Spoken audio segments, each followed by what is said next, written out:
Assalamualaikum warahmatullahi wabarakatuh.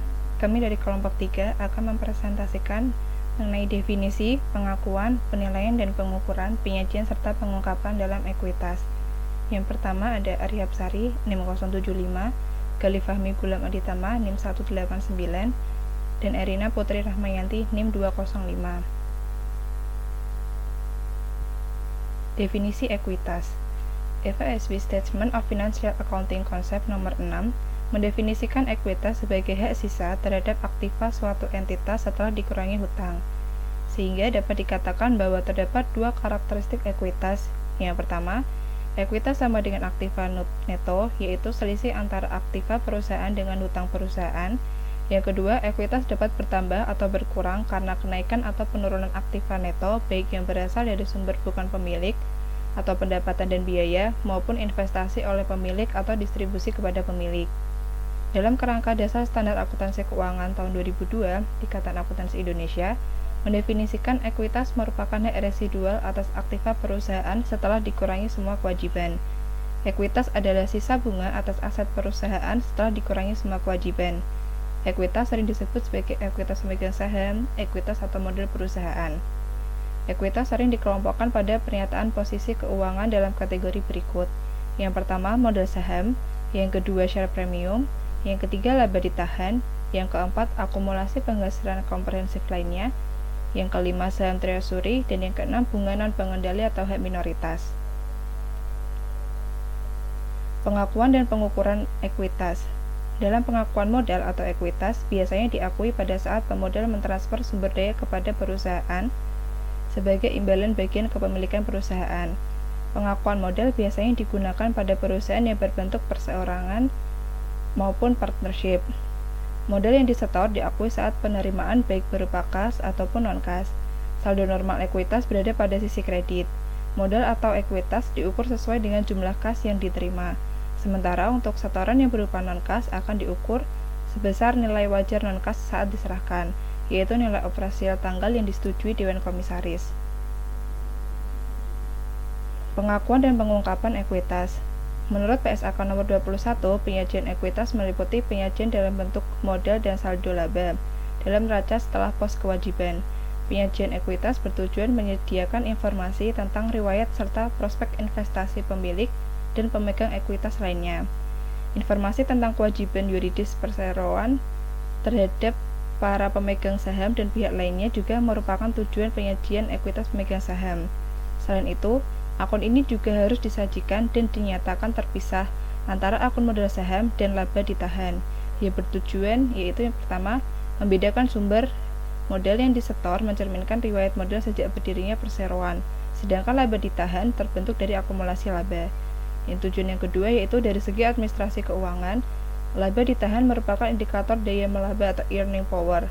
Dari sisi yuridis, modal disetoran merupakan dana dasar yang harus tetap dipertahankan untuk menunjukkan perlindungan baik bagi pihak lain.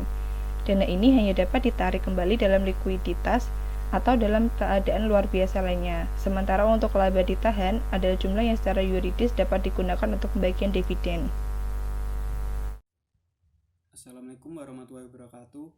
Perkenalkan, nama saya Galih Fahmi Gulam Aditama, NIM 7211418189. Kali ini saya akan membahas mengenai teori ekuitas.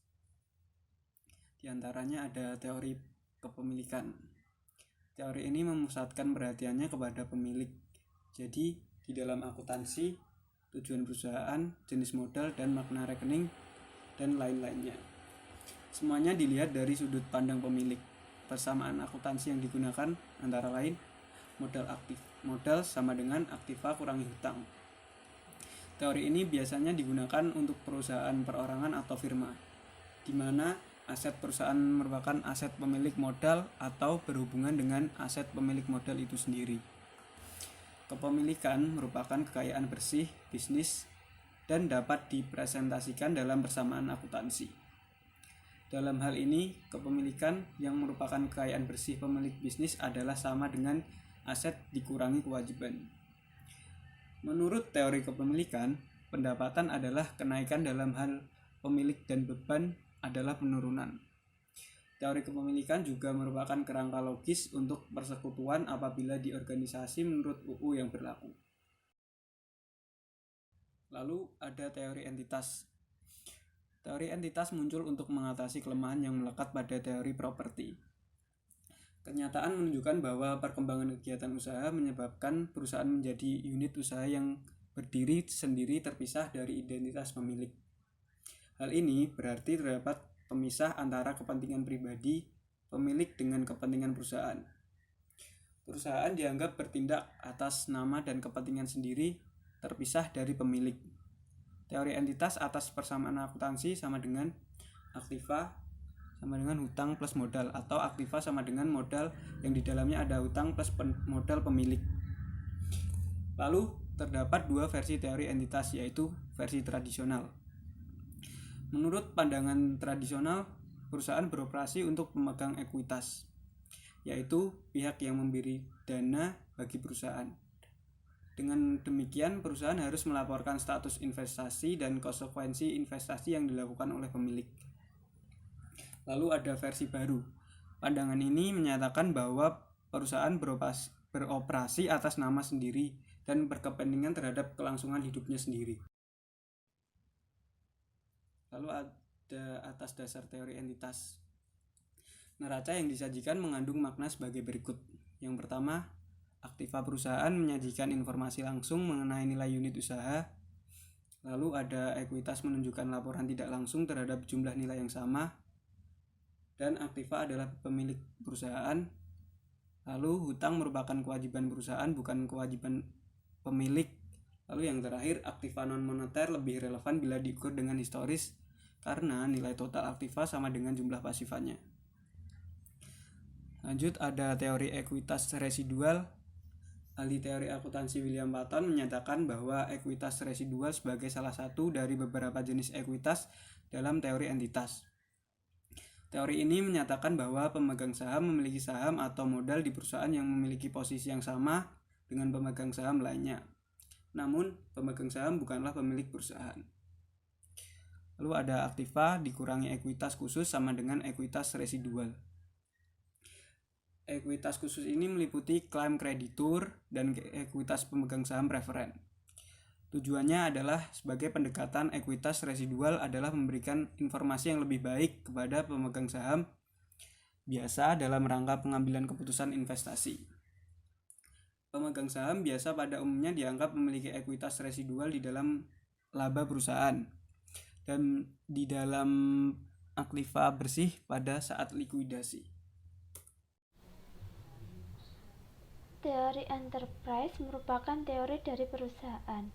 Merupakan suatu konsep yang lebih lama daripada teori entitas, tetapi kurang didefinisikan dengan baik dalam lingkup dan aplikasi.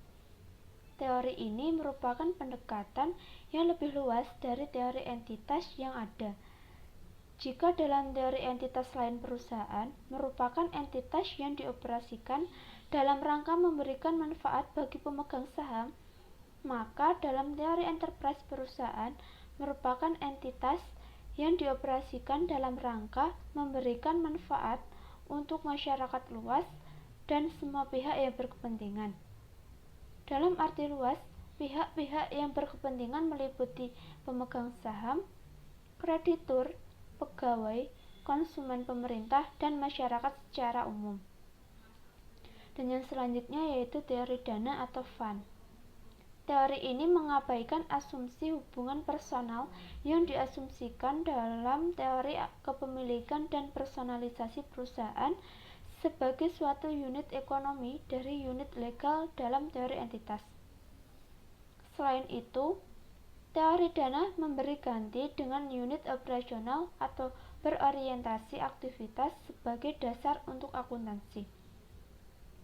Teori ini biasanya digunakan pada laporan keuangan pemerintahan atau badan nirlaba, di mana badan nirlaba dan badan pemerintahan tersebut menggunakan dana umum baik dari pemerintah maupun dari pihak lain dalam pengelolaan operasional entitas sehingga tidak memerlukan atau tidak berkepentingan untuk melaporkan atau mengaitkan jumlah perubahan ekuitas kepada pemegang saham. Teori dana didasarkan pada persamaan aktiva sama dengan pembatasan aktiva. Aktiva merupakan jasa prospektif pada dana atau unit operasional. Laporan nilai tambah atau value added sebagai pelengkap laporan keuangan. Nilai tambah pada dasarnya adalah hasil penjualan dikurangi dengan biaya bahan baku dan jasa pihak luar yang digunakan dalam rangka menciptakan penghasilan. Terdapat dua metode, yaitu metode subtraktif dan metode additif. Metode subtraktif dapat dihitung menggunakan rumus NT sama dengan HP dikurangi BI, di mana NT merupakan nilai tambah, HP hasil penjualan, dan BI merupakan beban input, bahan baku atau jasa yang dibeli dari luar perusahaan yang dipakai untuk menghasilkan penjualan.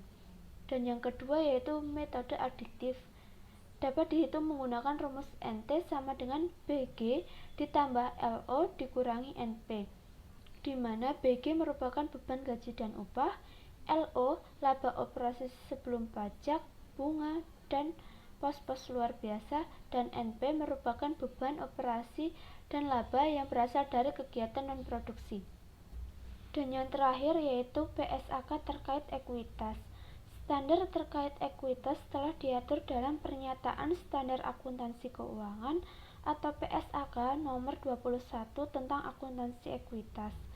Dalam PSAK nomor 21 telah dijelaskan bahwa ekuitas sebagai hak pemilik dalam perusahaan harus dilaporkan sedemikian rupa sehingga memberikan informasi mengenai sumbernya secara jelas dan disajikan sesuai dengan peraturan perundang-undangan dan akte pendirian yang berlaku. Ruang lingkup dari PSAK nomor 21 adalah perusahaan BUMN, perusahaan swasta, dan koperasi UURI.